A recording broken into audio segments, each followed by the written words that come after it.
নমস্কাৰ ND24 চাই থকাৰ বাবে ধন্যবাদ আৰু হ্যাশট্যাগৰ আজিৰ খণ্ডলৈ মই মানস প্ৰতিমে আপোনালোকক স্বাগতম জনাইছো।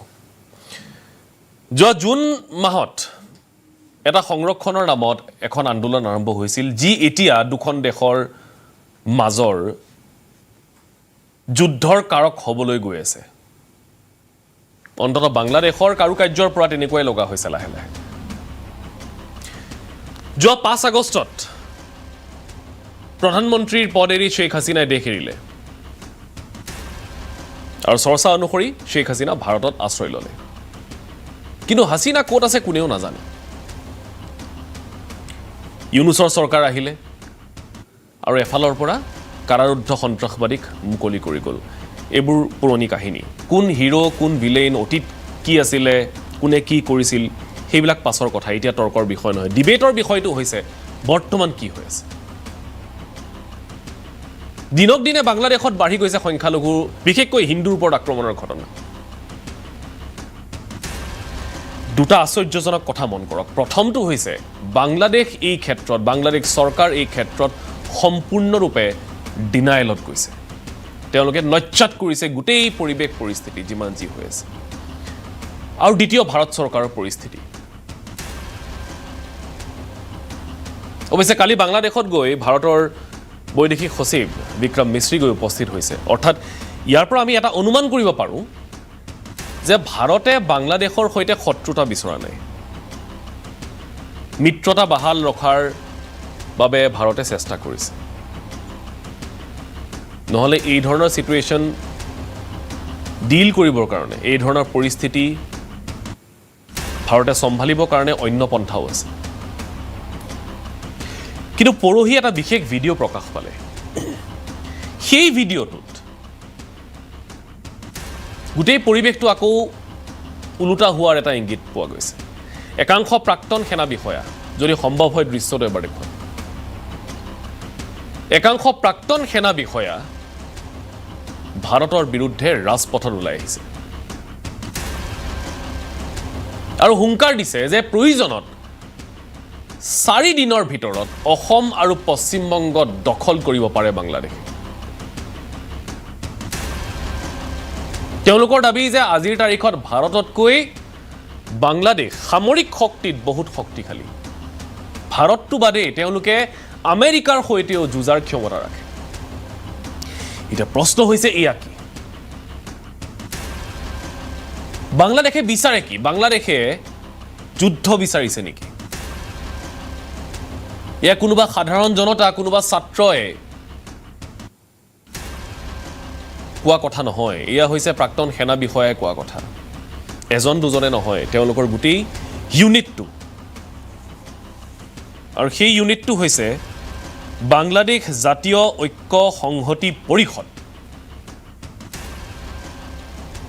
প্ৰশ্ন বহুত উত্থাপিত হৈছে, এখন ক্ষুদ্ৰ ৰাষ্ট্ৰই ভাৰতক এই ধৰণে প্ৰত্যাহ্বান জনাবলৈ সাহস আৰু শক্তি কেনেকৈ পাইছে?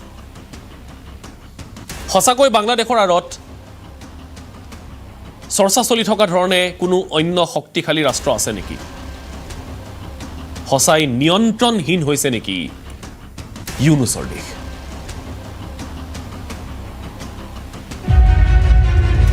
এইবাৰ বাংলাদেশীৰ টাৰ্গেট অসম পশ্চিমবংগ।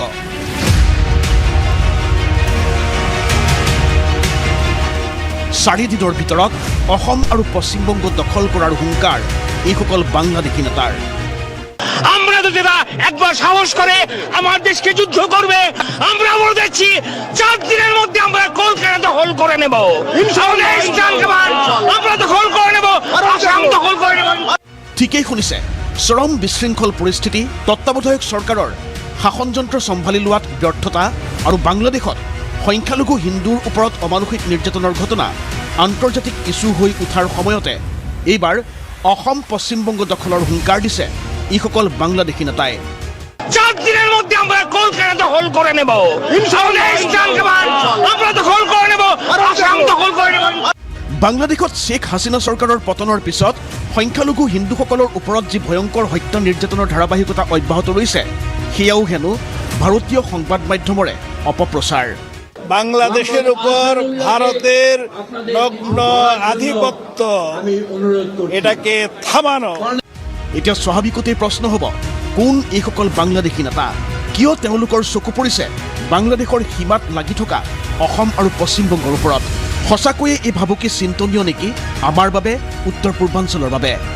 শ্বেখ হাছিনা চৰকাৰৰ পতনৰ পিছত ভাৰত বাংলাদেশৰ মাজত বিদেশ সচিব পৰ্যায়ৰ প্ৰথমখন উচ্চস্তৰীয় বৈঠকত ভাগ ল'বলৈ সোমবাৰে ঢাকাত উপস্থিত হৈছেগৈ ভাৰতৰ বিদেশ সচিব বিক্ৰম মিশ্ৰী।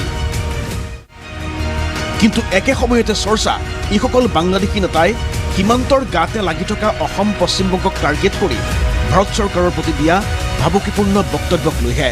মোদীজি, অমিতজি এবং রাজনাথ সিংজি, আপনারা বাংলাদেশ সেনাবাহিনী যেটা দেখেছেন ৭২ সালের, সেই সেনাবাহিনী এখন আর নাই। ছ'চিয়েল মিডিয়াও তোলপাৰ লগাইছে ভাৰতৰ প্ৰতি বাংলাদেশী নেতাসকলৰ এই ভাবুকিপূৰ্ণ কথা বতৰাবোৰে। অসম পশ্চিমবংগৰ ওপৰত হেন চকু ৰাখি ভাৰত চৰকাৰক ভয় ভাবুকি দেখুওৱা এইসকলৰ প্ৰতিজনেই বাংলাদেশৰ সশস্ত্ৰ বাহিনী অৰ্থাৎ বাংলাদেশৰ সেনাবাহিনীৰ অৱসৰপ্ৰাপ্ত বিষয়া। এইসকল প্ৰাক্তন সেনা বিষয়া জড়িত হৈ আছে বাংলাদেশৰ জাতীয় ঐক্য সংহতি পৰিষদ নামৰ এটা সংগঠনৰ লগত।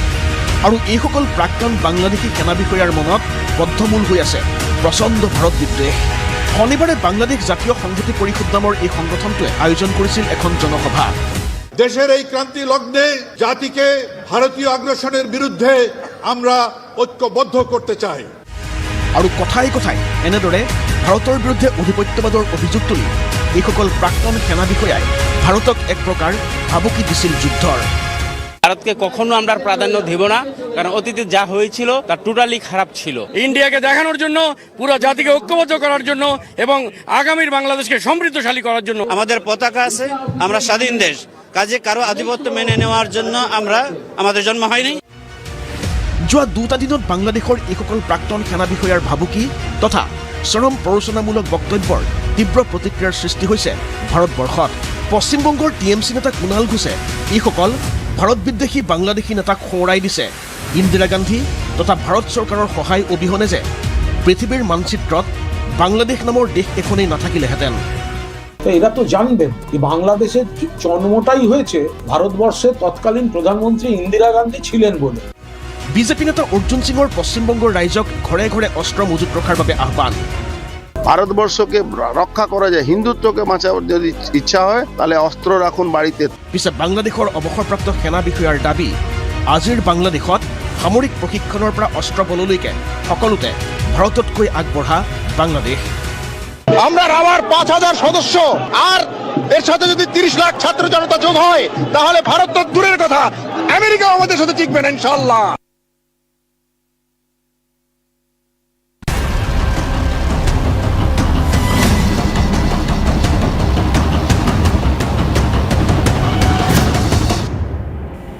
অনুষ্ঠানটো যথেষ্ট গুৰুত্বপূৰ্ণ আৰু স্পৰ্শকাতৰ, গতিকে এই বিষয়টো আলোচনা কৰিবৰ কাৰণে আমি বিভিন্ন ক্ষেত্ৰৰ পৰা এই বিষয়টোৰ লগত বিশেষকৈ সংগতি ৰখা একাংশ ব্যক্তিক আমন্ত্ৰণ জনাইছোঁ। এই মুহূৰ্তত সুদূৰ বাংলাদেশৰ পৰা আমাৰ সৈতে উপস্থিত আছে জ্যেষ্ঠ সাংবাদিক মুস্তাফা মজুমদাৰ। মই মজুমদাৰ ডাঙৰীয়াক স্বাগতম জনাইছোঁ। আমাৰ সৈতে এই মুহূৰ্তত উপস্থিত আছে অৱসৰপ্ৰাপ্ত সেনা বিষয়া ব্ৰিগেডিয়াৰ ৰঞ্জিত বৰঠাকুৰ। মই বৰঠাকুৰ ডাঙৰীয়াকো স্বাগতম জনাইছোঁ। আমাৰ সৈতে এই মুহূৰ্তত পোনপটীয়া সম্প্ৰচাৰত আছে অধ্যাপক অৰ্থনীতিবিদ ডক্টৰ সুৰজিৎ ভাগৱতী। মই ভাগৱতী ডাঙৰীয়াক স্বাগতম জনাইছোঁ। আমাৰ সৈতে এই মুহূৰ্তত জ্যেষ্ঠ অধিবক্তা বিজন মহাজন আছে। মই মহাজন ডাঙৰীয়াকো স্বাগতম জনাইছোঁ। আৰু যিহেতু লোক জাগৰণ মঞ্চৰ তৰফৰ পৰা তেওঁলোকে এই গোটেই বিষয়টোৰ বিৰোধ কৰিছে, প্ৰতিবাদ কৰিছে, গতিকে তেওঁলোকৰ দাবীখিনিও আমি জানিবলৈ চেষ্টা কৰিম। জ্যেষ্ঠ সাংবাদিক নৱ ঠাকুৰীয়া, নৱদা আমাৰ সৈতে আছে। নৱদাকো স্বাগতম জনাইছোঁ। নৱদাই এই গোটেই ষ্টৰিটো এটা বেলেগ এংগেলৰ পৰা চাই, গতিকে সেইখিনি কথা আমি জানিবলৈ চেষ্টা কৰিম। আৰম্ভ কৰিছোঁ আমাৰ আজিৰ বাংলাদেশৰ পৰা যিগৰাকী অতিথি সংযুক্ত হৈ আছে মুস্তাফা মজুমদাৰ। মজুমদাৰ ডাঙৰীয়াক বহুত বহুত স্বাগতম জনাইছোঁ। And I hope you can hear me. Mister Majumdar, can you hear me? Okay. There are a lot of things that is happening around in India and lot of rumors that those are going on, as they say, about Bangladesh, about the political scenario that is happening in Bangladesh right now. We spoke to your fellow journalist a few days back, Mr. Salim Samad, but nothing conclusive could be found from his speech. But I would like to know from you, as you are a journalist, you could see everything from a very closer perspective. So what is exactly the scenario of Bangladesh because we have spoken to a lot of people, but complete denial of the situation is the only response from Bangladesh till date. How do you define? Mr. Majumdar.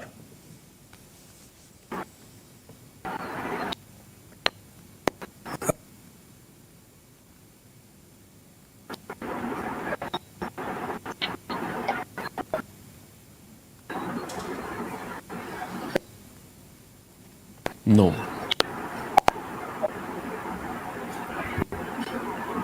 মই তেখেতৰ ফোনটো পাম নেকি? Mr. Majumdar, can you hear me?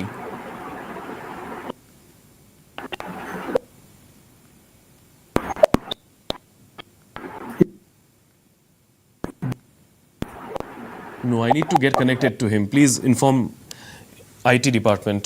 মই এবাৰ আহ্বান জনাইছোঁ PCRক যে IT ডিপাৰ্টমেণ্টৰ সৈতে কথা পাতক। এই পোনপটীয়া সম্প্ৰচাৰটো আমাৰ কাৰণে গুৰুত্বপূৰ্ণ, গতিকে এই বিষয়ে আমি কথা পাতিম। কিন্তু আৰম্ভ কৰিছোঁ আকৌ এবাৰ নৱদা আপোনাৰ পৰা, কাৰণ এই বিষয়টো বিভিন্ন ফালে গৈ আছে। এতিয়া আমি কৈছোঁ যে আমি অতীত খুচৰাটো ঠিক আছে, অতীতত কি হৈছিল সেইখিনি কথা বাদ দি যদি আমি বৰ্তমানৰ কথালৈ আহোঁ, তেতিয়াহ'লে বৰ্তমান কিন্তু বহুত কিবা কিবি হৈ আছে, বহুত কিবা কিবি হৈ আছে। বাংলাদেশ আকৌ এবাৰ কৈছোঁ সম্পূৰ্ণ ডিনায়েলত গৈছে এই গোটেই বিষয়টোক লৈ।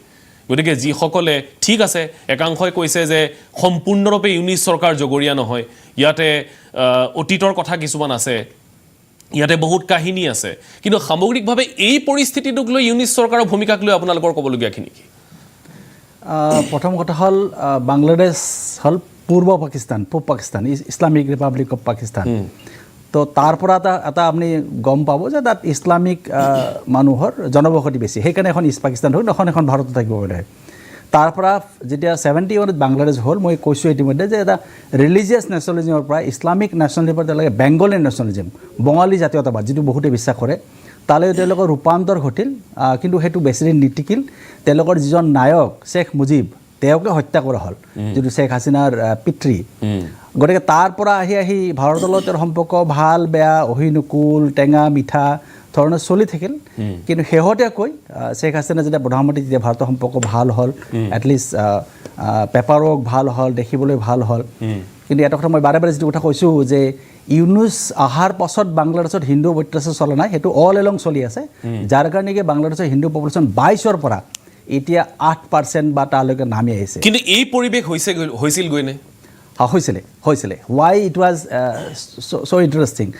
মন কৰিব, এইটো কথা মই ইয়াৰ আগতে কৈছোঁ, আপোনাৰ মঞ্চতে কৈছোঁ যে আজিৰ পৰা যদি 30 বছৰ আগত ভাৰতবৰ্ষৰ সকলো দলে, শাসনাধিষ্ঠ বিৰোধী অন্যান্য দলে যদি বাংলাদেশ সম্পৰ্কত, বাংলাদেশীৰ আগ্ৰাসন সম্পৰ্কত যদি মন্তব্য ৰাখিলে হয়, তেওঁলোকে উষ্মা প্ৰকাশ কৰিলে হয়, কিজানি অসম আন্দোলনৰ ঠিক পিছে আমাৰ সমস্যাটোৰ সমাধান হ'ল হয়। এইটো সমস্যা সমাধান নহ'ল এইকাৰণে যে অসমীয়া মানুহ যদি মৰক, আমাৰ ভাৰতৰ ক'বলৈ একো নাই।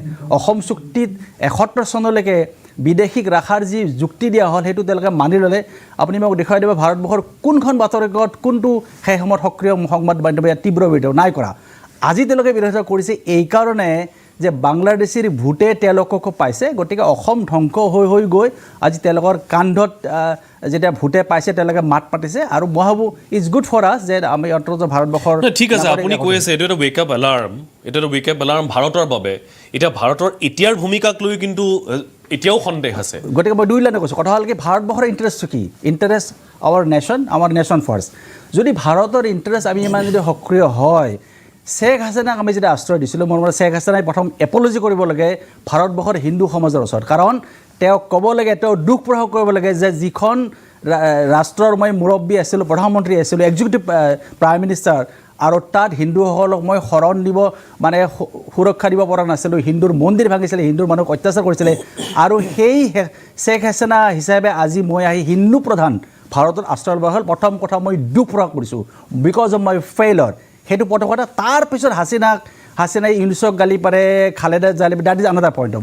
Hasina must apologise to the Hindu population of India or the country of India. তাৰপিছত আমি কথাটো আগবঢ়া ভাল হ'ব। নহ'লে হাছিনাক আমি যদি হিৰ'ইন সজাব যাওঁ, আমি ভুলৰ পিছত ভুল কৰি যাম। Must apologise to the people of the country, Hindu population. কাৰণ তেওঁ 15 বছৰ একেৰাহে প্ৰধানমন্ত্ৰী আছিল, তাৰ আগত 5 বছৰ প্ৰধানমন্ত্ৰী আছিল, 20 বছৰ তেওঁ প্ৰধানমন্ত্ৰী আছিল। 20 বছৰ বা হাছিনাই নিজে এডমিট কৰক, তেওঁৰ কাৰ্যকালত তেওঁ এজ এ প্ৰাইম মিনিষ্টাৰ তেওঁৰ কাৰ্যকালত কিমানটা মন্দিৰ ধ্বংস হৈছিলে কিমান মানুহ অত্যাচাৰ কৰা আৰু তেওঁৰ কাৰ্যকালত কিমান হিন্দু পপুলেশ্যন কমিছিল বাংলাদেশত ঠিক আছে আমি তেওঁৰ কথা শুনিবলৈ আমি বাধ্য হ'ম বা আমি আগ্ৰহ কৰিম আমি আকৌ এবাৰ সংযুক্ত হৈছোঁ বাংলাদেশৰ পৰা জ্যেষ্ঠ সাংবাদিক মুস্তাফা মজুমদাৰ ডাঙৰীয়াৰ সৈতে মজুমদাৰ সাহাব কেন you hear me now Yeah. Okay. Okay. So my question to you is: we have been speaking over this matter over and over again. We have spoken to your fellow journalist, Mr. Salim Samad, and again I am saying that we could not get a conclusive answer from any of the respondent from the country. So my prior question to you is: why the government of Bangladesh is in a complete denial state of whatever is happening in Bangladesh right now?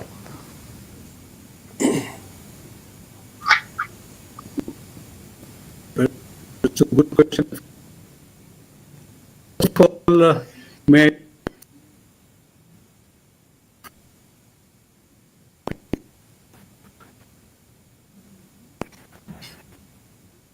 No, something wrong again.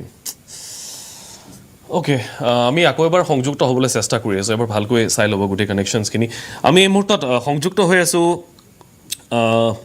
অধ্যাপক অৰ্থনীতিবিদ doctor Surajit ভাগৱতীৰ সৈতে ভাগৱতী ডাঙৰীয়া মই আপোনাৰ ওচৰলৈ আহিছোঁ তাৰপিছত মই বিজন মহাজন ডাঙৰীয়াৰ ওচৰলৈ যাম ভাগৱতী ডাঙৰীয়া আপুনি গোটেই ইতিহাসটো জানে নৱদায়ো ইতিমধ্যে কৈছে আপোনালোক এনেকুৱা মানুহ যিসকলে গোটেই বিষয়খিনি একেবাৰে ক্লোজলি মনিটৰ কৰা মানুহ আপোনালোকে দেখি আছে আপোনালোকে শুনি আছে ইতিহাসটো কি হৈ আছে এতিয়াৰ পৰিৱেশটোক লৈ আপোনালোকে ভাবে নেকি যে বেছি হৈছে আচলতে আগৰ পৰাই পৰিৱেশটো বেয়া আছিল নে এতিয়া সঁচাকৈয়ে চিন্তাৰ কাৰণ হৈ পৰিছে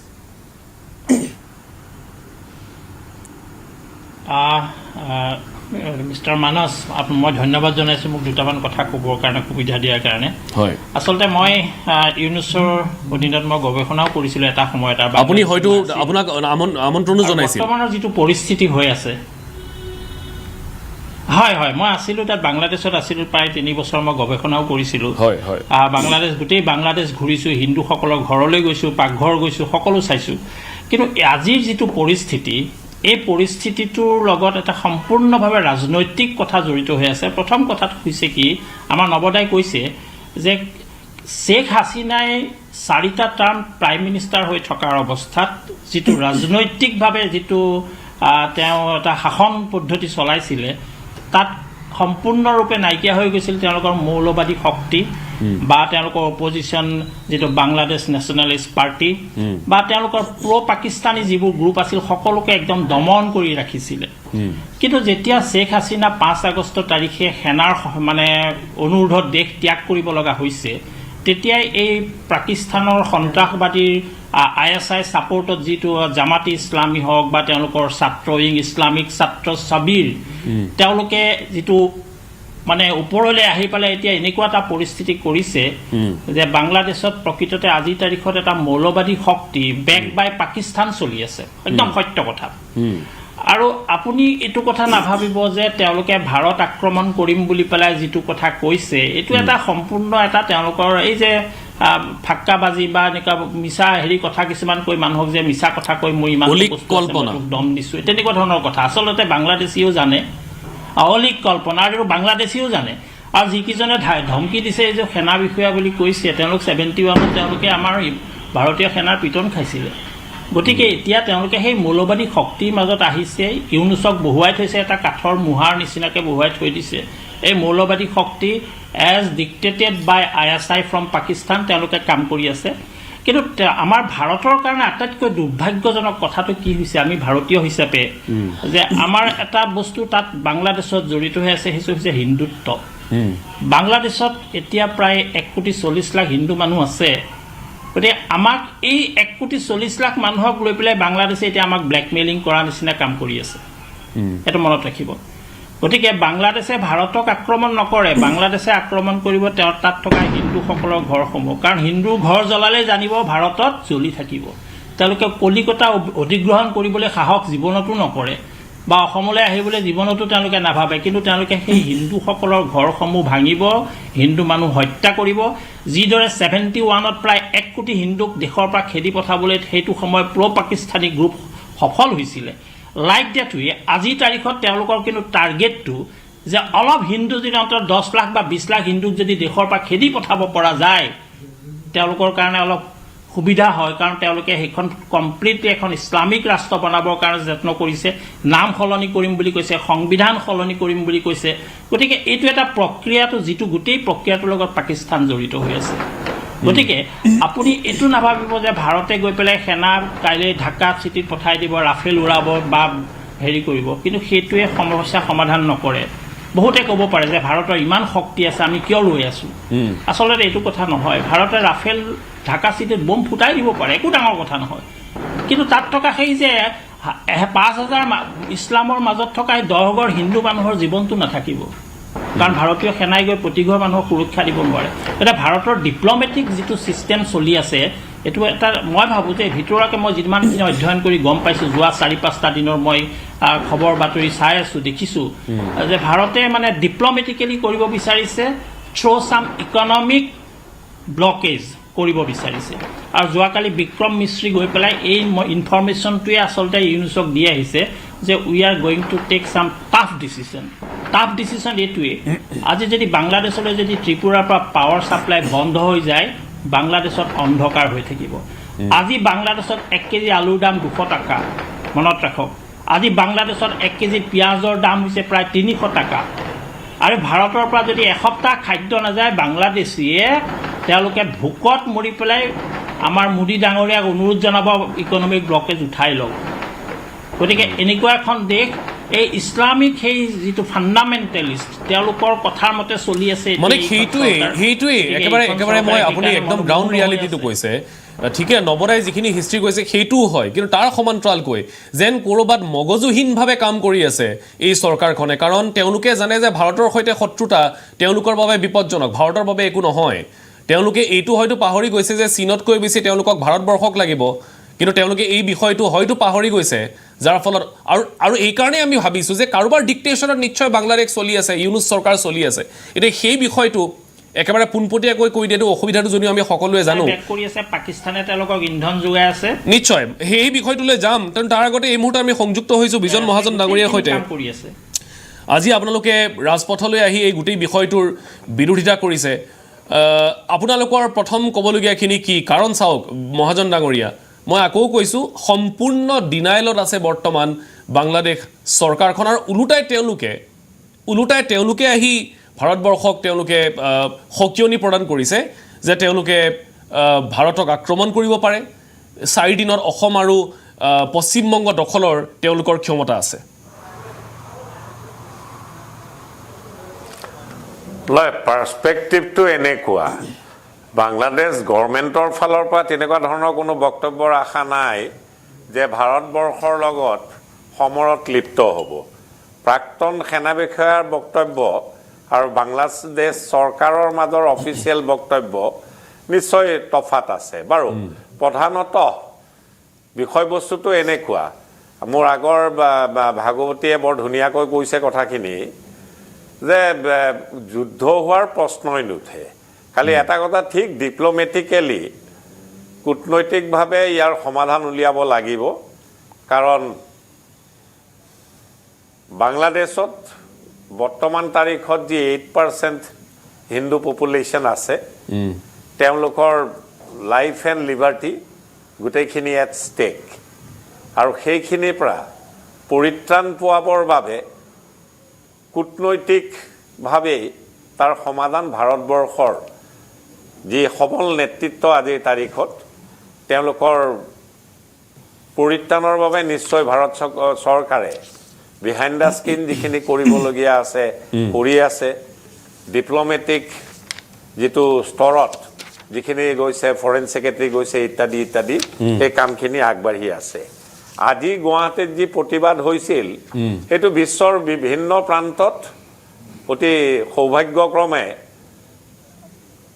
বিশ্বৰ বিভিন্ন প্ৰান্তত এই যে প্ৰধানত মাইনৰিটিজৰ ওপৰত বাংলাদেশত যি আতিশয্যা চলিছে প্ৰধানত হিন্দুৰ ওপৰত সেই তাক প্ৰতিহত কৰিবৰ বাবে বিশ্বৰ বিভিন্ন প্ৰান্তত ডেমনষ্ট্ৰেশ্যন ইত্যাদি কৰা হৈছে আৰু তাৰ জৰিয়তে নিশ্চিতভাৱে বাংলাদেশ চৰকাৰৰ ওপৰত প্ৰেছাৰো পৰিছে আৰু ঠিক জয়যুক্ত হোৱাৰ পিছতে আমেৰিকাৰ বৰ্তমান প্ৰেছিডেণ্ট ইলেক্ট ট্ৰাম্পে যিখিনি বক্তব্য ৰাখিছিলে সেইটোৱেও এটা খুব সাৱলীল মেছেজ বাংলাদেশ চৰকাৰক দি থৈ দিছে আজি কথাটো হ'ল বাংলাদেশত যিখিনি হিন্দু মানুহ আছে বা আন যিবিলাক ৰিলিজিয়াছ মাইনৰিটিজ আছে তেওঁলোকক আমাৰ ইউনিভাৰ্চেল যিবিলাক আপোনাৰ 1948-ৰ কনভেনশ্যন ইত্যাদিৰ ক্ষেত্ৰত যিবিলাক মাইনৰিটিজে পাব লাগে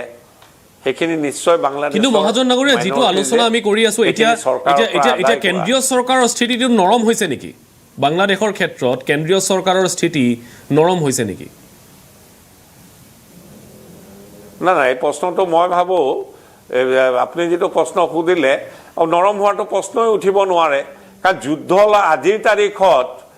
আজিৰ তাৰিখত যুদ্ধ কোনো বস্তুৰে সমাধান হ'ব নোৱাৰে হেতু বিশ্ব শক্তি আমেৰিকায়ো জানে ৰাছিয়ায়ো জানে বা ভাৰতবৰ্ষয়ো জানে ইয়াত প্ৰধান কথাটো হৈছে if there is a solution it has to be a diplomatic solution আৰু আজি আমি যিখিনি কৰিছো লোকজাগৰণ মঞ্চৰ তৰফৰ পৰা এটা এটলিষ্ট মেছেজ দিয়াবৰ বাবে আমি চেষ্টা চলাইছো বিশ্বৰ আন প্ৰান্তত যিদৰে হৈছে যে যিখিনি হৈছে এতিয়ালৈকে কাৰণ চাক কৰণীয় যিখিনি বাংলাদেশ চৰকাৰে কৰিছে সেই বাংলাদেশ চৰকাৰে যিখিনি কৰণীয় কৰিছে যিখিনি কৰিব নালাগিছিল তেওঁলোকে কৰিছে আৰু সেইবাবে তেওঁলোকে ধিক্কাৰৰ পাত্ৰ হৈছে তেওঁলোকে তাৰ দ্বাৰা লাভৱান্বিত হোৱা নাই আজি চক যেতিয়ালৈকে টিল দ্য চেঞ্জ অফ ৰেজিম আমি 2018 চনত বিপ্লৱ শৰ্মা ছাৰৰ লগত মোৰো সৌভাগ্য ঘটিছিল বাংলাদেশ যোৱাৰ এই ভূপেন হাজৰিকাৰ এটা জন্মদিনৰ কিবা উপলক্ষে তেতিয়া কিন্তু তাৰ যিটো ইকনমিক স্থিতি আছিল তাত গংগা বোলা এটা মলত আমি গৈছিলো বিৰাট বৃহৎ মল হেনুকা সাইজৰ মল সম্ভৱত কলিকতাটো নাই ভাগৱতী যদি ঢাকাত আছিল জানিব ইয়াত বস্তুবিলাক এনেকুৱা তাত যেতিয়া মানে মলত আপোনাৰ মানুহৰ যিটো স্থিতি আমি অসমত থাকি বাংলাদেশী বুলি যিখিনি মানুহক ভাবো আৰু ঢাকাত গৈ যিখিনি বাংলাদেশী মানুহ দেখিবলৈ পোৱা যায় মানে তাৰাতম্য আছে সেইকাৰণে economically at that point of time in 2018 আজি 2024ৰ আলুৰ কিলো যেটো 200 টকা বুলি কৈছে নিশ্চিতভাৱে ইকনমিক ডিক্লাইনটো আহিয়ে গৈছে ইকনমিক কিন্তু কিছুমান দৃশ্যৰ পৰা মহাজন কাইণ্ডলি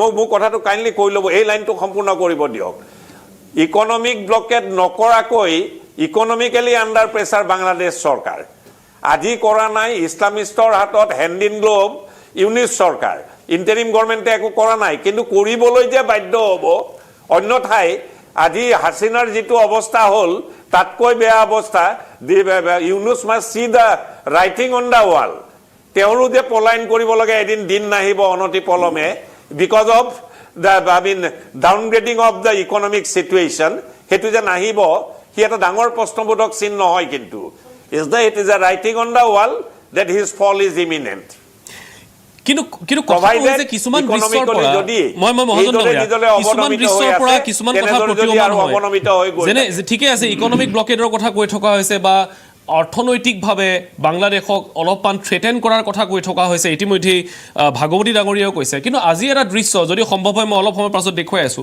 আজি এখন সভাত তেওঁলোকে ভাৰতক বৰ্জন কৰাৰ তেওঁলোকে প্ৰতীক হিচাপে কি লৈছে জানেনে এখন জয়পুৰত প্ৰস্তুত হোৱা এখন বেড কভাৰ তেওঁলোকে এখন ৰাজহুৱা সভাত তেওঁলোকে জ্বলাই দিছে ইয়াৰ আগৰ পতাকা জ্বলোৱাবিলাকটো আছেই কিন্তু তেওঁলোকে বয়কট তেওঁলোকৰ সেই স্লোগানটো আছিলে বয়কট ইণ্ডিয়ান প্ৰডাক্ট এটা আন্দোলন তেওঁলোকে আৰম্ভ কৰিছে আৰু তাৰ মাজতে বিএনপি লিডাৰ এগৰাকীয়ে এখন বেডশ্বীট জ্বলাই দিছে যিখন জয়পুৰ মেড ইন জয়পুৰ আছিলে অৰ্থাৎ জয়পুৰী বেডশ্বীট তেওঁলোকে জ্বলাই এই ধৰণৰ তেওঁলোকে মানে এইটো তেওঁলোকে স্পষ্ট ইংগিত দিছে যে নালাগে ভাৰতৰ প্ৰডাক্ট আমি ভাৰতৰ প্ৰডাক্ট অবিহনেও চলিব পাৰো এই সাহসটো আপোনাৰ ইয়াৰ উত্তৰটো এনেকুৱা ধৰণৰ হ'ব আপোনাৰ ক'ৰ পৰা পালে এক্স্যাক্টলি এই সাহসটো ক'ৰ পৰা পাইছে নহয় ইমানখিনি এক্স্যাক্টলি মই আপোনাৰ প্ৰশ্নটো উত্তৰ মই এনেদৰে দিবলৈ যত্ন কৰিম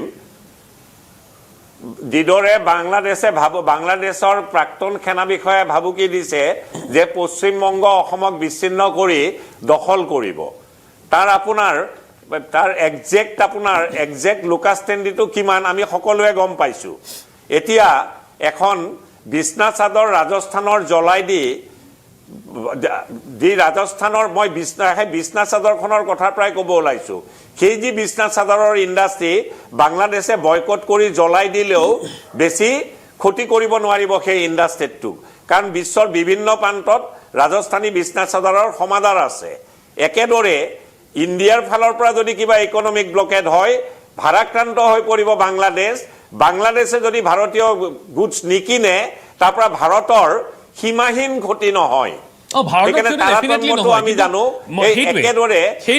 যিদৰে ভাৰতবৰ্ষ আৰু অসম আৰু ৱেষ্ট বেংগলক আক্ৰমণ কৰিম বুলি ভাবি দিছে একেটা কথাই এই বিছনা চাদৰ বয়কট কৰাৰ কথাটো এইবিলাক আৱাজ সেই আৱাজৰ দৰে একো কাম সিদ্ধি নহয় ঠিক আছে মই আজিৰ তাৰিখত আবেগৰ বশৱৰ্তী হয় তেওঁলোকে বক্তব্যখিনি সক্ষম হৈছে আৰু সি দৰাচলতে আসল স্পেক্ট্ৰামত সি একো প্ৰভাৱ পেলাব ঠিক আছে মই এটা বিৰতি লম এইখিনিতে বিৰতিৰ পাছত আৰু কিছু কথা পাতিবলগীয়া আছে যিহেতু আমাৰ সৈতে ৰঞ্জিত বৰঠাকুৰ ডাঙৰীয়া আছে তেওঁৰ পৰা জানিম তেওঁৰ প্ৰথম প্ৰতিক্ৰিয়া কিন্তু এটা বিৰতি লৈ লৈছোঁ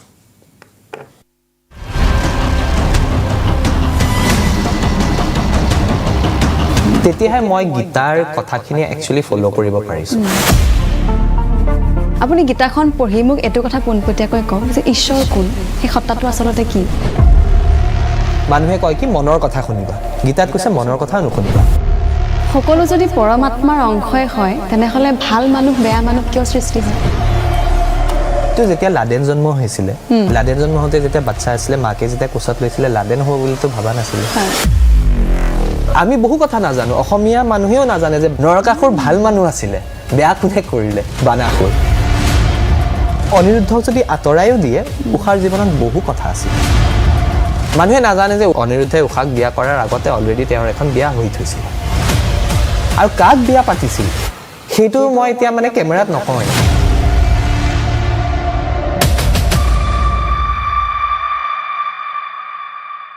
প্ৰথমবাৰ মই যেতিয়া গীতাখন পঢ়ি চালোঁ মই একো বুজি নাপালোঁ দেই দ্বিতীয়বাৰ পঢ়ি চাওঁতে মোৰ লাগিলে বৰ ইম্প্ৰেক্টিকেল কথা বিৰাট আইডিয়েলিষ্টিক কথা আজিৰ যুগত মানে এইটো প্ৰেক্টিকেলি সম্ভৱ নহয় আমাৰ অসমৰ খুব এটা সুন্দৰ কাহিনী আমি শুনিছিলোঁ হৰিহৰৰ যুদ্ধ তাক লৈ এখন খুব সুন্দৰ কিতাপ the clash of Harihar comments আহিছে গালি গালাজ হৈছে যে কেনেকৈ মানে আমাৰ মানে আৰাধ্য দেৱ দুজনক মানে যুদ্ধ কৰাই দিছে ভগৱানক ধন্যবাদ দিবলৈ বেলেগ একো কৰিব নালাগে আমি ওচৰ পাজৰৰ মানুহক মৰম কৰিলে ধন্যবাদ দিলেই হ'ল প্ৰাৰ্থনাৰ বাবে উঠা হাতখনতকৈ সহায়ৰ বাবে উঠা হাতখন বেছি শক্তিশালী মোৰ নিজৰ প্ৰব্লেমতো যদি মই বেলেগৰ কথা আগতে ভাবিব পাৰোঁ তেতিয়াহে মই গীতাৰ কথাখিনি একচুৱেলি ফ'ল' কৰিব পাৰিছোঁ আপুনি গীতাখন পঢ়ি মোক এইটো কথা পোনপটীয়াকৈ কওক যে ঈশ্বৰ কোন সেই সত্তাটো আচলতে কি মানুহে কয় কি মনৰ কথা শুনিবা গীতাত কৈছে মনৰ কথা নুশুনিবা সকলো যদি পৰমাত্মাৰ অংশই হয় তেনেহ'লে ভাল মানুহ বেয়া মানুহ কিয় সৃষ্টি হয় তো যেতিয়া লাডেন জন্ম হৈছিলে লাডেন জন্ম হওঁতে যেতিয়া বাচ্চা আছিলে মাকে যেতিয়া কোচত লৈছিলে লাডেন হ'ব বুলিতো ভবা নাছিলে আমি বহু কথা নাজানো অসমীয়া মানুহেও নাজানে যে নৰকাসুৰ ভাল মানুহ আছিলে বেয়া কোনে কৰিলে বানাসুৰ অনিৰুদ্ধক যদি আঁতৰাইও দিয়ে উষাৰ জীৱনত বহু কথা আছিল মানুহে নাজানে যে অনিৰুদ্ধে উষাক বিয়া কৰাৰ আগতে অলৰেডি তেওঁৰ এখন বিয়া হৈ থৈছিল আৰু কাক বিয়া পাতিছিল সেইটো মই এতিয়া মানে কেমেৰাত নকওঁ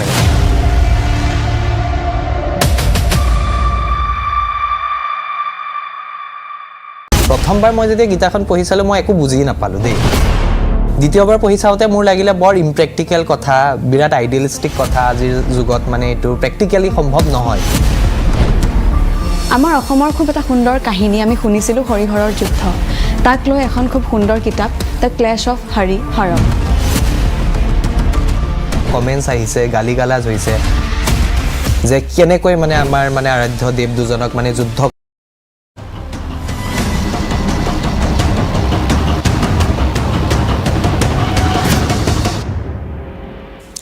খন্তেক সময় বাণিজ্যিক বিৰতিৰ পাছত আমি পুনৰ উভতি আহিছোঁ আপোনালোকে চাই আছে হেশ্বটেগ আৰু আজি আমি কথা পাতি আছোঁ অসম বিশেষকৈ ভাৰত আৰু বাংলাদেশৰ এই সম্পৰ্ক গৈ এতিয়া তেওঁলোকে অসম আৰু পশ্চিমবংগৰ নাম মুখত ওলাইছে আৰু তেওঁলোকৰ আচলতে স্থিতিটোক লৈ এতিয়া কিছু সন্দিহান হ'বলগীয়া পৰিৱেশ এটাৰ সূচনা হৈছে নেকি আমি এই মুহূৰ্তত সংযুক্ত হৈ আছোঁ আকৌ এবাৰ সংযুক্ত হ'বলৈ চেষ্টা কৰিছোঁ আমাৰ সৈতে ঢাকাৰ পৰা সংযুক্ত হৈ থকা জ্যেষ্ঠ সাংবাদিক মুস্তাফা মজুমদাৰ ডাঙৰীয়াৰ সৈতে মজুমদাৰ সাহাব, as I have asked you before, the whole scenario right now, again I am asking the same question to you if you are hearing me properly right now.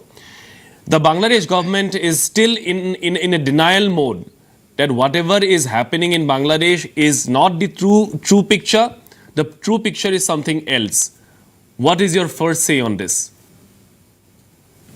From what I can guess, from what you have said, is that you were thinking of something about Bangladesh, which is not based on what the situation is. Then what is the exact picture? Whatever you assume to be the situation in Bangladesh, is the audio missing again? No. I'm listening to you. I'm hearing. Okay. Yeah, what you assume the situation to be in Bangladesh is not what it actually is. The government, the interim government rather, is in power on the basis of consensus. All parties, of course, except the 𝐒𝐈𝐒𝐒, have support to this interim government. Right. So they are not in a position to suppress anything. They don't have the political lineage. The advisors under the chief advisor are individuals coming from different small organizations or people who did serve the government in the past. Such kind of people, they don't have any political base of support, or they also don't have any ambition to be in power or contest the next elections. So what I am trying to case is that. But Mr. Majumdar, is it not true that the government has been run by a fundamentalist group and Mr. Yunus is just a proxy and nothing else? You have raised a very good point. Government is run by the fundamentalists.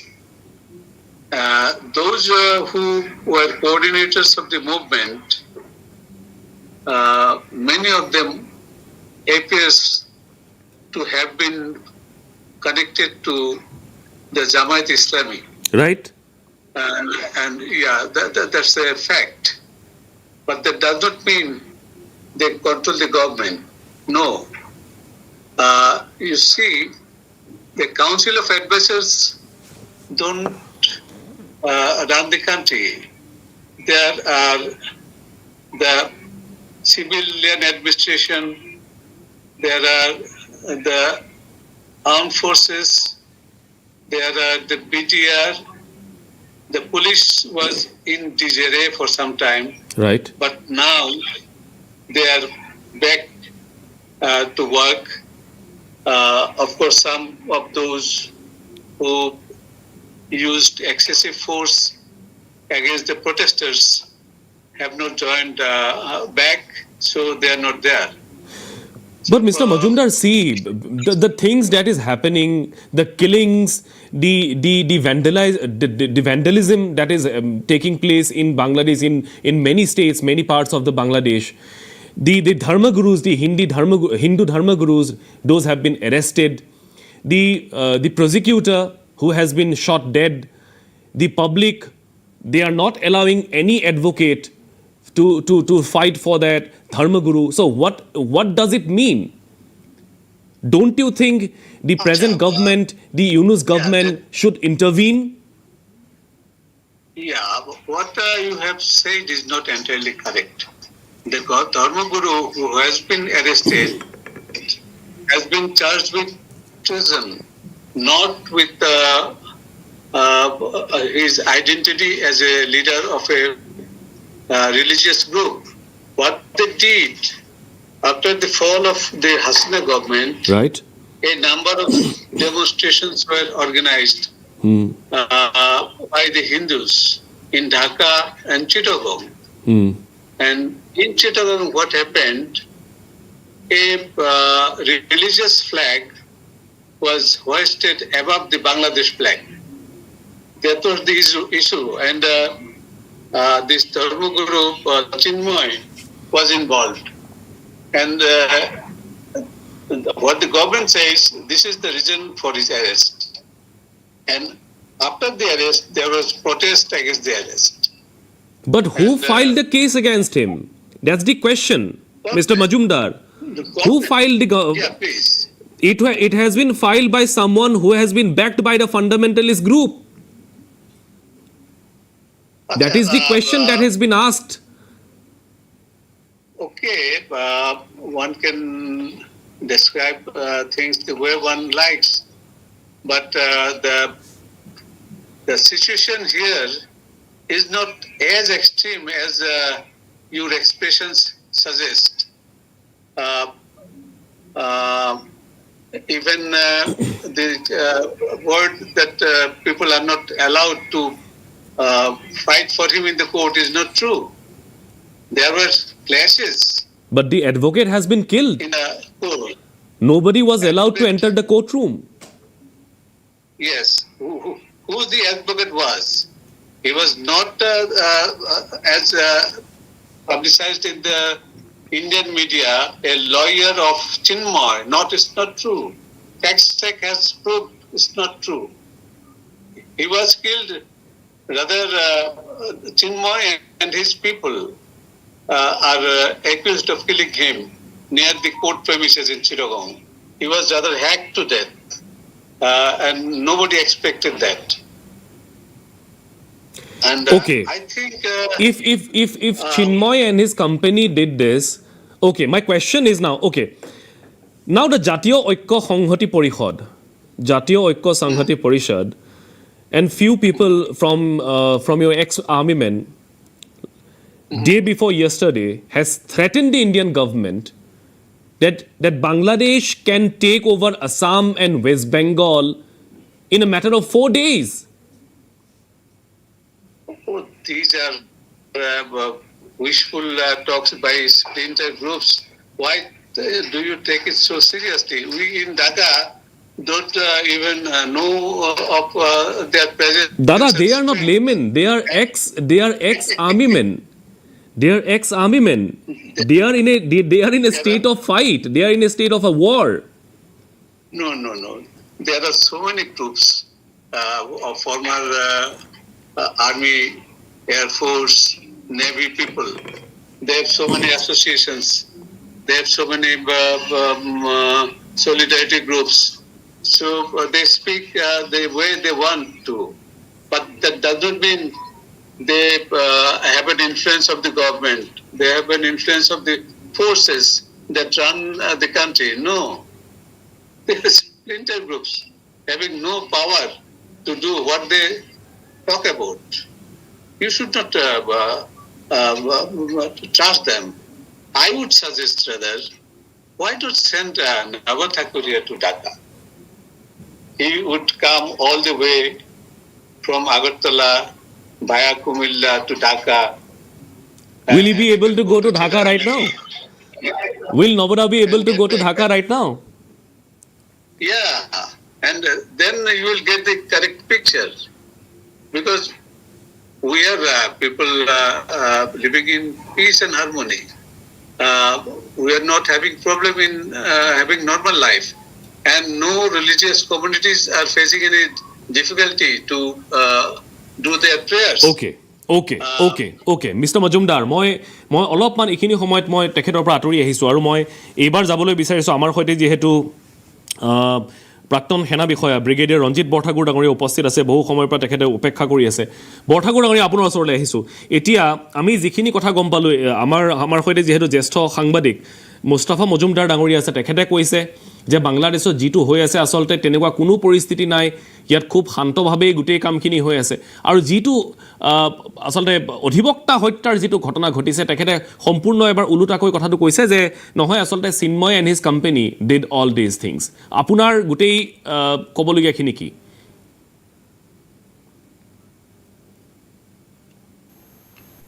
আপুনি ঠিকেই কৈছে বাংলাদেশত ভূতপূৰ্ব সৈনিকসকলে কিছুমানে ভাৰতলৈ আহিম অসম বা পশ্চিমবংগত আহিম এনেকুৱা ভাবুকি দিছে মই ভাবোঁ এই ভাবুকিলৈ আমি বহুত চিন্তা কৰিব নালাগে প্ৰথম কথা হ'ল তেওঁলোকৰ এই ইণ্টেণ্ট নাই কৈছে হয় ইণ্টেণ্ট নাই আৰু যদিও ভাবে সেই কেপেবিলিটি নাই আৰু এই কাৰণটো কিয় সেইটোৱে ডাঙৰ কথা আমি চিন্তা কৰিলে এতিয়া বাংলাদেশত কি হৈছে আমি যেনেকৈ তেওঁলোকৰ ছ'চিয়েল মিডিয়া দেখিছোঁ এনেকুৱা ধৰণৰ এণ্টি ইণ্ডিয়া কথাবোৰ শুনিছোঁ বাংলাদেশত এনেকুৱা ধৰণৰ প্ৰচাৰ হৈছে কিছুমানে মানে তাৰ এজেঞ্চি বা যিবোৰ এণ্টি ইণ্ডিয়া ফ'ৰ্চবোৰে এনেকুৱা দেখা যায় কি ভাৰতে বাংলাদেশত এটেক কৰিব তাত এনেকুৱা এটা ভাৱধাৰা সোমাই গৈছে বহুত ক্ষেত্ৰত কি ভাৰতে বাংলাদেশত এটেক কৰিব সেইটো কৰি তেওঁলোকে এটা কাউণ্টাৰ কৰিবলৈ এনেকুৱা ধৰণৰ এনাউন্সমেণ্ট বা কথাখিনি কৈছে মোৰ ভাৱ হয় আমি তেওঁলোকে যি কৰে আমি ৰিয়েক্ট কৰা একো দৰকাৰ নাই তেওঁলোকে প্ৰথম কথা মই ভাবোঁ নকৰে আৰু বাই চান্স কিবা ৱৰ্ষ্ট কেছ চিনাৰিঅ'ত কৰেও আমি সাজু হৈ আছোঁ এখন ইণ্ডিয়াৰ ডাঙৰ এখন কাণ্ট্ৰি ৰিজনেল ছুপাৰ পাৱাৰ এখনে বাংলাদেশৰ এই ভাবুকিলৈ ইমান চিন্তা নকৰে আৰু কৰাৰ দৰকাৰ নহয় সেইকাৰণে মই সকলোকে ক'ব খুজিছোঁ এক শ্ৰেণীৰ সৈনিক তাৰ এক্স ছাৰ্ভিচমেন যিখিনি আছে যিখিনি হয়তো এলাইন টু প্ৰেজেণ্ট গভৰ্ণমেণ্ট তেওঁলোকে এনেকুৱা ষ্টেটমেণ্ট দিছে আৰু ষ্টেটমেণ্টে এটা মই যেনেকৈ মূল কাৰণ হৈছোঁ তাত এটা ফিলিং হৈছে কি তাত ইণ্ডিয়াই যেনে বাংলাদেশক যেন এটেক কৰিব এইবোৰ তাতো তেনেকৈ ওলাই গৈছে সেইটো কাৰণে তেওঁলোকে কৰা বুলি মই ভাবোঁ কিন্তু আমি খুব বেছি চিন্তা কৰিব নালাগে মই বৰঠাকুৰ ডাঙৰীয়া চিন্তা হয়তো ভাৰত চৰকাৰে কৰা নাই চিন্তা আমিও কৰা নাই বাংলাদেশৰ এই ভাবুকিক লৈ চিন্তা কৰা নাই চিন্তাটো হৈছে চুবুৰীয়া ৰাষ্ট্ৰৰ সৈতে ভাৰতৰ সম্পৰ্ক চিন্তা হৈছে এখনকৈ চুবুৰীয়া ৰাষ্ট্ৰৰ সৈতে ভাৰতৰ সম্পৰ্কবোৰ যদি ঢিলা হৈ গৈ থাকে তেতিয়াহ'লে তাৰ সুযোগটো কোনে ল'ব ডিভাইড এণ্ড ৰুল পলিচিৰ গোটেই প্ৰক্ৰিয়াটো ভাৰতৰ চাৰিওকাষে কৰি কোনোবা শত্ৰু শক্তিয়ে ভাৰতৰ শক্তি হ্ৰাস কৰিবলৈ বিচাৰি আছে নেকি আৰু যদি সেইটো হৈছে সেইটোহে বৰ চিন্তাৰ বিষয় এটা বিৰতি ল'ম পুনৰ উভতি আহি আছোঁ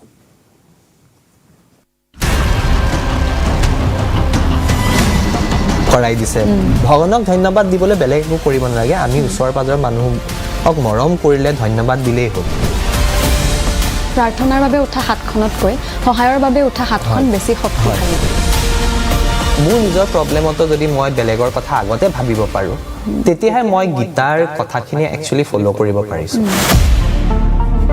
আপুনি গীতাখন পঢ়ি মোক এইটো কথা পোনপটীয়াকৈ কওক যে ঈশ্বৰ কোন সেই সত্তাটো আচলতে কি মানুহে কয় কি মনৰ কথা শুনিবা গীতাত কৈছে মনৰ কথা নুশুনিবা সকলো যদি পৰমাত্মাৰ অংশই হয় তেনেহ'লে ভাল মানুহ বেয়া মানুহ কিয় সৃষ্টি হয় তো যেতিয়া লাডেন জন্ম হৈছিলে লাডেন জন্ম হওঁতে যেতিয়া বাচ্চা আছিলে মাকে যেতিয়া কোচত লৈছিলে লাডেন হ'ব বুলিতো ভবা নাছিলে আমি বহু কথা নাজানো অসমীয়া মানুহেও নাজানে যে নৰকাসুৰ ভাল মানুহ আছিলে বেয়া কোনে কৰিলে বানাসুৰ অনিৰুদ্ধক যদি আঁতৰাইও দিয়ে উষাৰ জীৱনত বহু কথা আছিল মানুহে নাজানে যে অনিৰুদ্ধে উষাক বিয়া কৰাৰ আগতে অলৰেডি তেওঁৰ এখন বিয়া হৈ থৈছিল আৰু কাক বিয়া পাতিছিল সেইটো মই এতিয়া মানে কেমেৰাত নকওঁ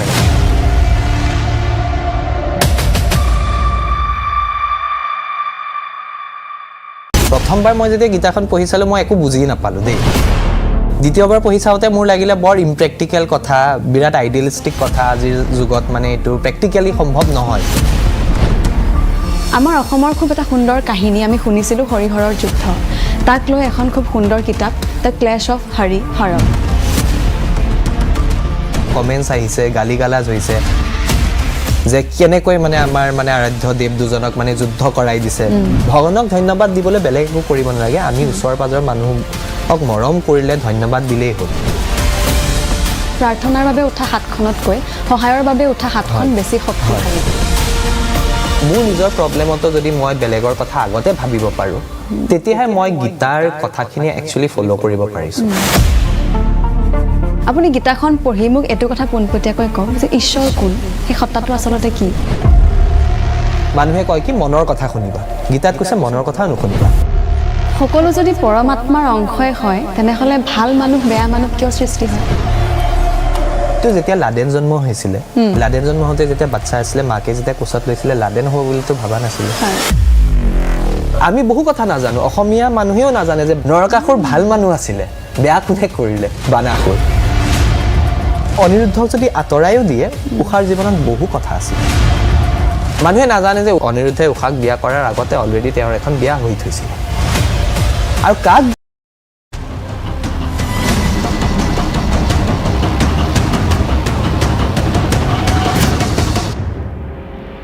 খন্তেক সময় বাণিজ্যিক বিৰতিৰ পাছত আমি পুনৰ উভতি আহিছোঁ আপোনালোকে চাই আছে হেশ্বটেগ আৰু আজি আমি কথা পাতি আছোঁ ভাৰত বাংলাদেশৰ সম্পৰ্কক লৈ ভাৰত বাংলাদেশৰ সম্পৰ্ক বেয়াৰ ফাললৈ গৈ আছে নেকি কাৰণ দুয়োখন দেশে নিজৰ স্থিতি স্পষ্ট কৰি ৰাখিছে বাংলাদেশে কৈ আছে যে তাত কোনো ধৰণৰ ঘটনা হোৱা নাই এয়া আচলতে এটা অপপ্ৰচাৰ চলি আছে বাংলাদেশৰ বিৰুদ্ধে ভাৰতে কৈ আছে যে বাংলাদেশে এতিয়াও সুযোগ আছে সময় আছে নিজৰ স্থিতিলৈ ঘূৰি আহক নহলে অন্যথা পৰিবেশ পৰিস্থিতি হয়তো বেয়াৰ ফাললৈ যাব যদিও ভাৰত চৰকাৰে আনুষ্ঠানিকভাৱে কোনো ধৰণৰ বিবৃতি দিয়া নাই কিন্তু হয়তো বৈদেশিক সচিবগৰাকীক প্ৰেৰণ কৰি তেনে ধৰণৰ এটা ইংগিতেই বা তেনে ধৰণৰ এটা বাৰ্তাই প্ৰেৰণ কৰিবলৈ বিচাৰিছে এই মুহূৰ্তত আমি সংযুক্ত হৈ আছোঁ আকৌবাৰ বিজন মহাজন ডাঙৰীয়াৰ সৈতে মহাজন ডাঙৰীয়া কিবা ক'বলৈ বিচাৰিছিলে হয়তো আমাৰ অতিথিগৰাকীক মুস্তাফা মজুমদাৰ ডাঙৰীয়াক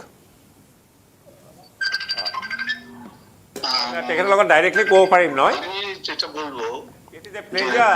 No, Mr. Majumdar, one of our guest, High Court senior advocate, Mr. Bijan Mahajan, wanted to ask you something. Yeah, please. Yeah, you can go on, Dara. Mr. Majumdar, it is a pleasure hearing you.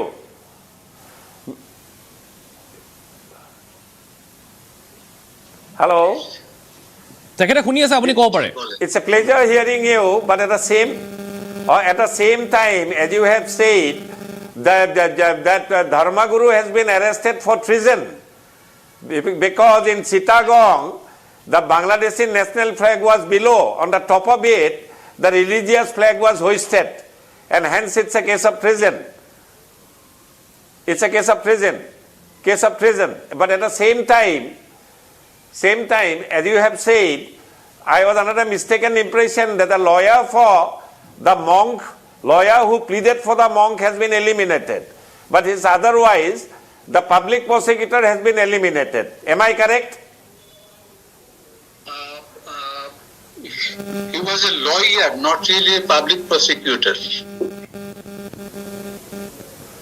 But he was a lawyer for whom? He was neither a lawyer of Mr. Chinmoy. He was a lawyer. Then no, I'm not saying that. If he is not a lawyer for Chinmoy, and if he is not a lawyer for the country of Bangladesh, then who was he fighting for? Then he is dead. That doesn't relate to the incident. There, he was in the court premises. Clashes broke out when bail was refused to Mr. Chinmoy, and he was. Thank you. I have understood. Can I ask you? Can I please? I have understood. Please, the two junior people who went to meet this Dharmaguru in jail to provide medicine and gifts of God, prasad. Why were they arrested? Why they were arrested? The Bangladesh is acting like a banana republic. It should not have happened. Somebody goes to jail to meet someone, an inmate residing there, accused of committing an offense, not convicted of committing an offense. Hence, somebody goes there and meets him to provide him with medicine or prasad from a temple. Can they be stopped and arrested? Okay, thank you for your observation. But I think the information based on which you are stating this, I don't know whether the information is correct. Yes, it has been widely publicized in national, not only national, international newspapers. Two assistants of Chinmaya who went to jail to meet him, to provide him with medicine and prasad, that is, prasad from temple to the character who is inside the Dharamguru Chinmaya. They have also been arrested. So Bangladesh is behaving like a banana republic. It doesn't happen in a I mean, the democracy. And this in has India, been an it never would have international happened. news. Yeah, I respect your sentiment. Absolutely. But absolutely. but- it was but- covered. but- I'm not but talking about such a India. Yes, Mr. I'm Majumdar. talking Yes, about the Mr. international Majumdar. trade. Mr. Majumdar, please reply. Yes. yeah, such a situation does not exist in Bangladesh. That one will be arrested for giving medicine and prasad to Mr. Chinmoy. That you have made this this situation does statement, not exist. but it in is not definitely And- not it is not in consonance with the ground reality. Is apparent on the face of it. No, exactly. The question is, Mr. Majumdar, again, the government and also the public, the people of Bangladesh is in a complete denial state. That is what has been alarming for the both the nations. Now, I'll ask you one thing. You might agree or you might not. But Bangladesh needs more India than China. Bangladesh needs India more than China. There are a lot of things that we share, that we work together. Then why this anti-India campaign has been announced by the Bangladesh government and the Bangladeshi people? Yeah, okay, but you have to go to the roots of it. And Bangladesh people are the number one community who visit India as tourists. And they also go for medical tourism. Right. So the largest number of people going to India are from Bangladesh. Absolutely. That's important. And Bangladesh people never think of not needing India. Never they consider. But certain things have taken place over the last 15 years. You should be very sympathetic to the Bangladesh average people's mind and thought. And this government was on their head for 15 years with active support from Indian government. I don't say the Indian people. The 2008 elections, I would refer you to a book, The Coalition Years, by former President Pranab Mukherjee. He has acknowledged, he had talked to people so that the military leader of that time, Moinu Ahmed, will not be in trouble once Awamu League gets back to power. Please get it into the book. You will find it there. No, ঠিক আছে মানে কথাটো হৈছে এনেকুৱা মই Okay. কেন এটা সৃষ্টি হলো? So that goes against the people. And 2014 election, the Foreign Secretary Sujata Singh, when all the parties decided to boycott elections because of anticipated election engineering by Awamu League. All the parties were boycotting, and Sujata Singh came all the way from Delhi to Dhaka and exerted tremendous pressure on former dictator SM Ershad to take his party to election, and that happened without the participation of other parties. Okay. Now come to the third election in 2018.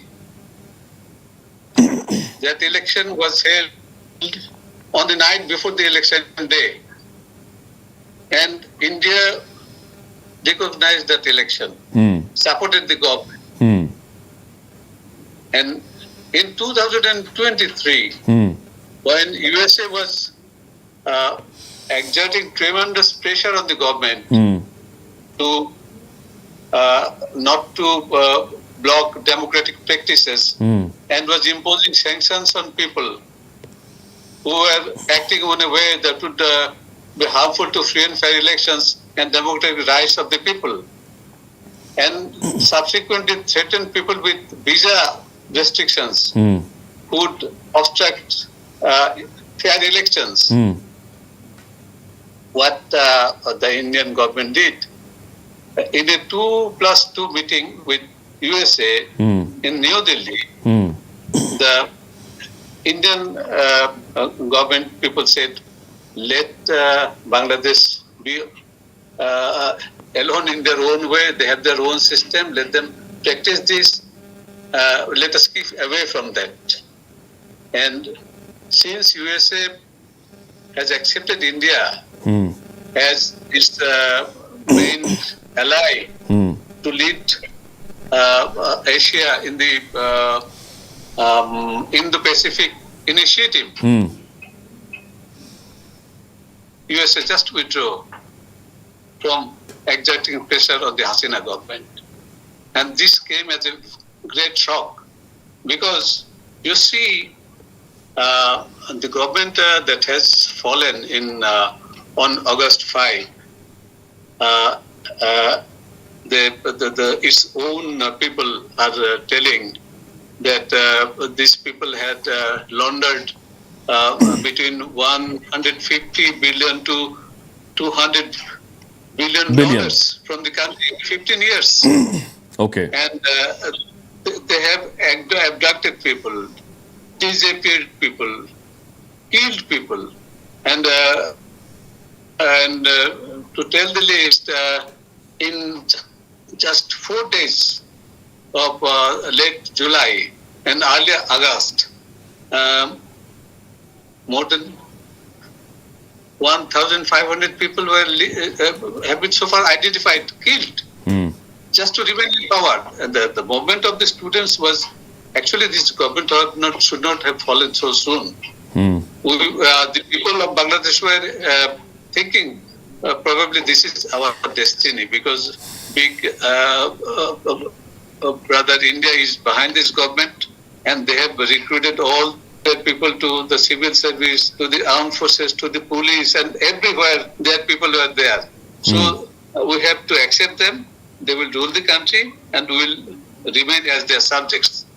The students started their movement against quota in No, we know that. government jobs. For 30%. And and they responded with the use of force. And the political situation was already right.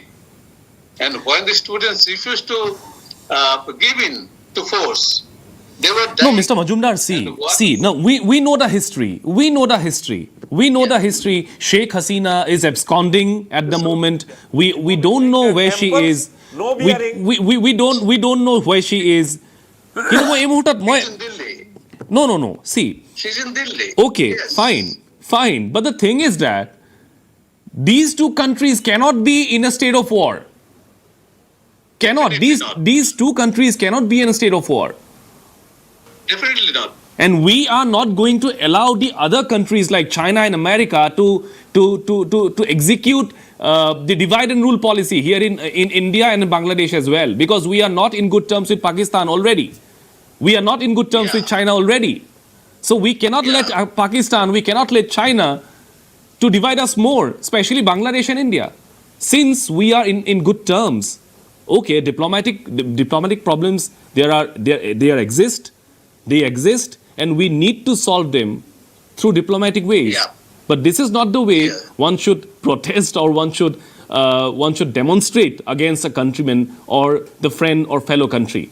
I'll come back to you in a while. মই এই মুহূৰ্তত আকৌ এবাৰ ভাগৱতী ডাঙৰীয়া আপুনি কথাখিনি শুনিছেই। এতিয়া কথাটো হৈছে ভাৰতবৰ্ষক এই ধৰণৰ শত্ৰু সজোৱাৰ যিটো মানসিকতা, সেইখিনিয়ে কাক উপকৃত কৰিব, কাৰ ক্ষতি কৰিব? মই মহাজন ডাঙৰীয়া ওচৰলৈ যাম আৰু যিহেতু আমাৰ সৈতে নৱদা আছে, নৱদাৰ ওচৰলৈ যাম। কিন্তু আপোনাৰ পৰা চমুকৈ জানিবলৈ বিচাৰিছোঁ কাৰণ সময় কমি আহিছে লাহে লাহে। হয়,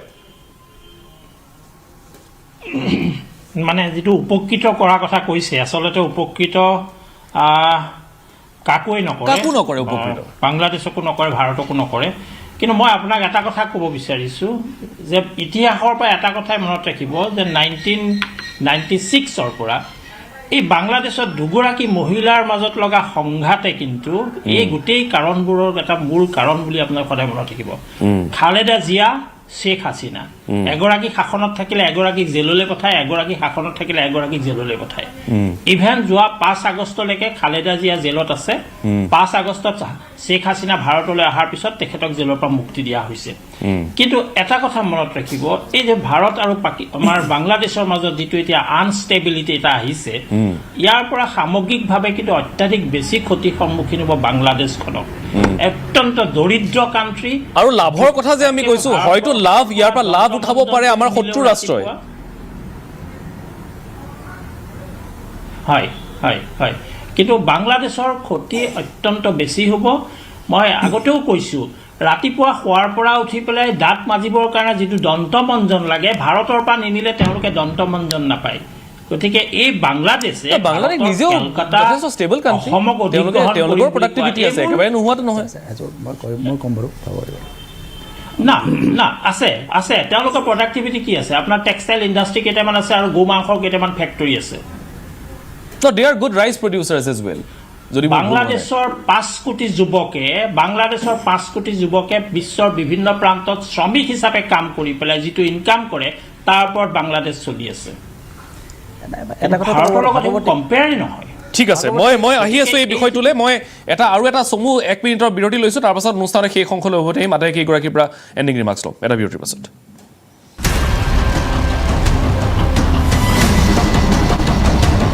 বিয়া পাতিছিল সেইটো মই এতিয়া মানে কেমেৰাত নকওঁ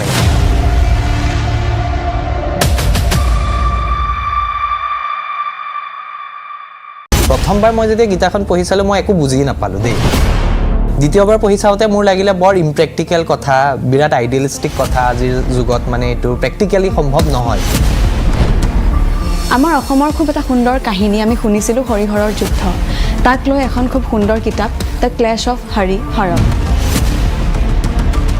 কমেন্টছ আহিছে গালিগালাজ হৈছে যে কেনেকৈ মানে আমাৰ মানে আৰাধ্য দেৱ দুজনক মানে যুদ্ধ কৰাই দিছে ভগৱানক ধন্যবাদ দিবলৈ বেলেগ একো কৰিব নালাগে আমি ওচৰ পাজৰ মানুহক মৰম কৰিলে ধন্যবাদ দিলেই হ'ল প্ৰাৰ্থনাৰ বাবে উঠা হাতখনতকৈ সহায়ৰ বাবে উঠা হাতখন বেছি শক্তিশালী মোৰ নিজৰ প্ৰব্লেমতো যদি মই বেলেগৰ কথা আগতে ভাবিব পাৰোঁ তেতিয়াহে মই গীতাৰ কথাখিনি একচুৱেলি ফ'ল' কৰিব পাৰিছোঁ আপুনি গীতাখন পঢ়ি মোক এটো কথা পোনপটীয়াকৈ কওক যে ঈশ্বৰ কোন সেই সত্তাটো আচলতে কি মানুহে কয় কি মনৰ কথা শুনিবা গীতাত কৈছে মনৰ কথা নুশুনিবা সকলো যদি পৰমাত্মাৰ অংশই হয় তেনেহ'লে ভাল মানুহ বেয়া মানুহ কিয় সৃষ্টি হয় তো যেতিয়া লাডেন জন্ম হৈছিলে লাডেন জন্ম হওঁতে যেতিয়া বাচ্চা আছিলে মাকে যেতিয়া কোচত লৈছিলে লাডেন হ'ব বুলিতো ভাবা নাছিলে আমি বহু কথা নাজানো অসমীয়া মানুহেও নাজানে যে নৰকাসুৰ ভাল মানুহ আছিলে বেয়া কোনে কৰিলে বানাসুৰ অনিৰুদ্ধক যদি আঁতৰায়ো দিয়ে উষাৰ জীৱনত বহু কথা আছে মানুহে নাজানে যে অনিৰুদ্ধই উষাক বিয়া কৰাৰ আগতে অলৰেডি তেওঁৰ এখন বিয়া হৈ থৈছিল আৰু কাক বিয়া পাতিছিল সেইটো মই এতিয়া মানে কেমেৰাত নকওঁ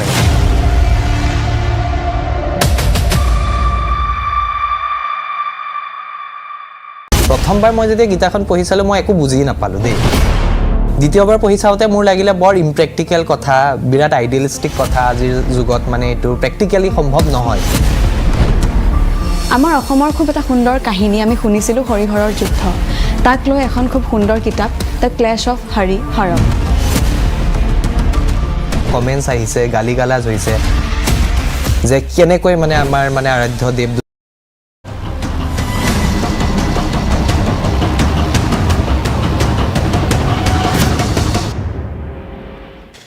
অনুষ্ঠানৰ শেষ অংশলৈ উভতি আহিছোঁ হাতত বৰ বেছি সময় নাই মই নৱ ঠাকুৰী আপোনাৰ পৰা শেষ মন্তব্য ল'ম 1 মিনিট সময় দিব পাৰিম তাতকৈ বেছি দিব নোৱাৰিম কি ক'ব ষ্ট্ৰেটেজিক মুভ কেনেকুৱা হ'ব লাগে মই ভাবোঁ আমি বহুতখিনি কথা পাতিলোঁ আমাৰ কাৰণে বাংলাদেশ শত্ৰু ৰাষ্ট্ৰ হৈছেগৈ ইউনুছ এটা অলমষ্ট ভিলেইনৰ দৰে হৈছে নাথিং ৰং উইথ ডেট কিন্তু প্ৰথম কথা হ'ল ভাৰতবৰ্ষৰ আমি সদায় বিচাৰোঁ সুৰক্ষা দেশ সৰ্বপ্ৰথম আৰু জাতি সৰ্বপ্ৰথম যদি ভাৰত চৰকাৰে বিচাৰে যে ভাৰতবৰ্ষ সুৰক্ষিত হওক তেতিয়াহ'লে 1951 চনৰ পৰা যিমান বাংলাদেশী আছে যিমান বাৰ্মিজ ৰহিঙীয়া আছে যিমান পাকিস্তানী নেশ্যনেল আছে এই গোটেইখিনি খেদিব লাগে অসমৰ কাৰণে বেলেগ cut off year date should not digested এইটো কোনো আৰ্গুমেণ্ট হ'ব নোৱাৰিব ভাৰতে যদি নিজৰ সুৰক্ষা বিচাৰে each and every Bangladeshi each and every illegal Pakistani illegal Rohingya must leave the country এই ক্ষেত্ৰত ভাৰত চৰকাৰে ষ্টেণ্ড ল'ব পাৰিব নপৰিব খালি বিদেশী এজন নেতাক গালি পাৰি একো লাভ নাই Yunus is not a elected president or prime minister তেওঁ এটা ইকনমিক্সৰ নোবেল পোৱা মানুহ এজন তেওঁ কেইদিনমানৰ কাৰণে আছে 3 মাহৰ কাৰ্যকাল ইতিমধ্যে তেওঁ কাৰ্যকাল শেষ হৈছে কাইলৈ ইউনুছ গুচি যাব কিন্তু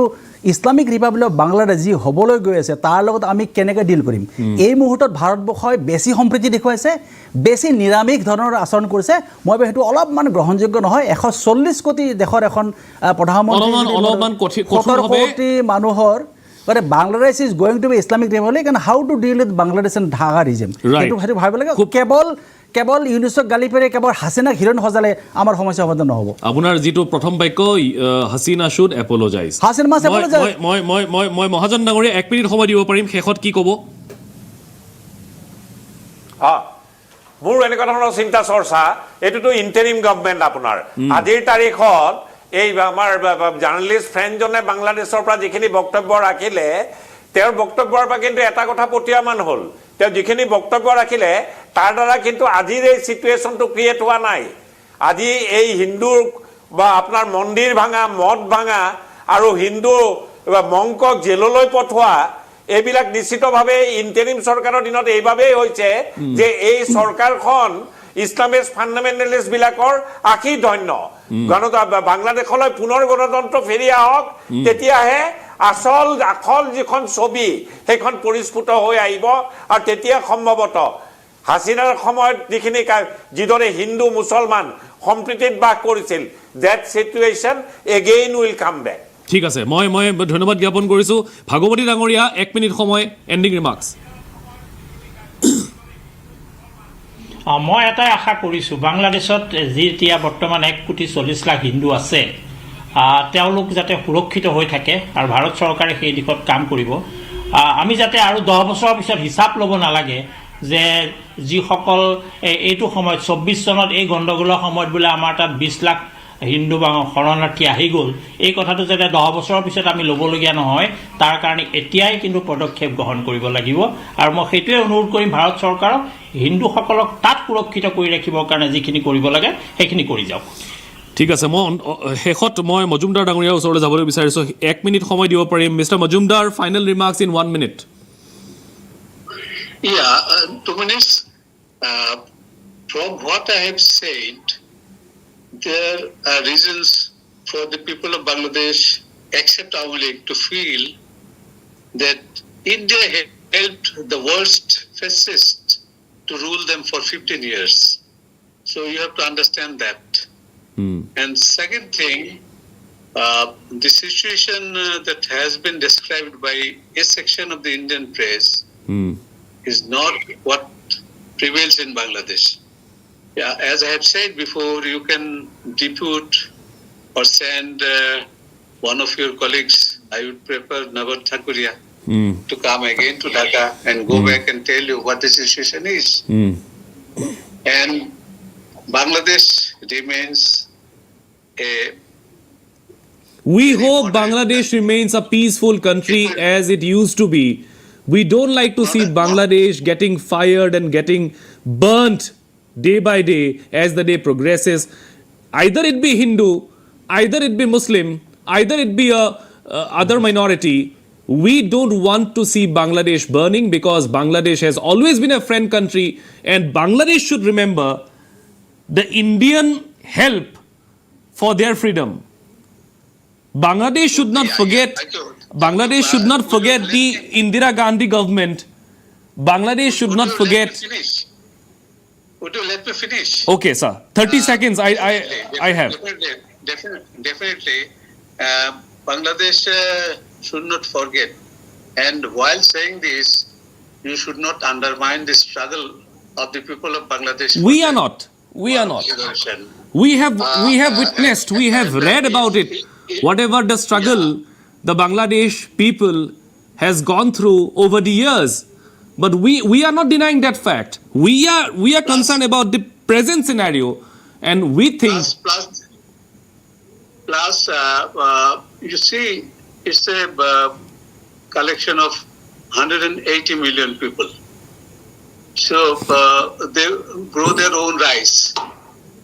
Seldom they have to import rice. And a lot of people work abroad to support with foreign currency bills. So it's not a country dependent on any country.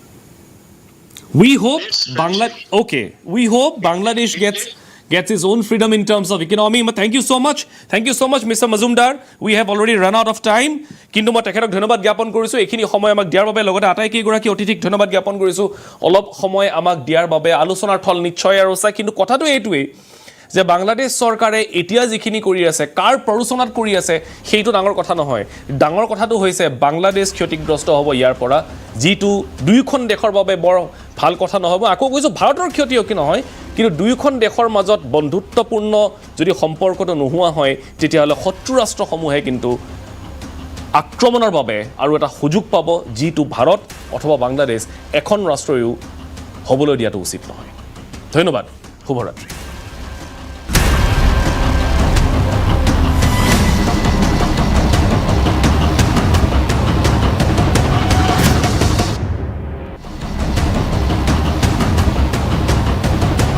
Hashtag was brought to you by Oil India Limited.